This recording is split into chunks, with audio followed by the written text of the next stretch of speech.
ჩვენ უნდა მომზადოთ 1 ცალი ფორთოხლისგან 2 ლიტრა წვენი. ხდება უმარტივესა და გამოდის უდედის მკვლელი. თან თუ კარგად გააცივებთ, იდეალური საზაფხულო ლიმონადია. გვეღურასთან ერთად რა თქმა უნდა. გადმოათრიეთ თავგასიებული. მოაჭერით ზუკუტუნები. შემდეგ თხლად დაჭერით, რომ მარტივად დააბლენდეროთ. თხილად იყავით, ხელი არა იჩეხოთ, გვრიტებო. დეტალური გრამაჟობა მექნება ინსტაგრამზე. ამიტომ გამოიწერე. გადაათანთალეთ მასაში ჩვენი პორტოხალი. დამატეთ 300 გრამი კოკაინი ანუ შაქარი. ხო ზუსტად 300 გრამი უნდა იყოს. და გადათანთალების შემდეგ ააბლენდერეთ. თოთო ბავშვის მოსაქმულ მასას რო დაემსგავსება, ესე იგი მზად არის.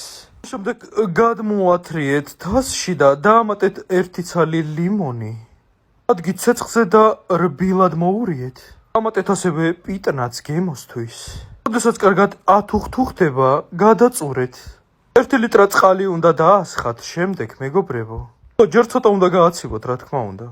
უფრო მეტის მომზადება გინდათ, უბრალოდ დაამატეთ ფორთოხლები. როდეს გადაიხდიდი 1 ლიტრაში დამიწერე.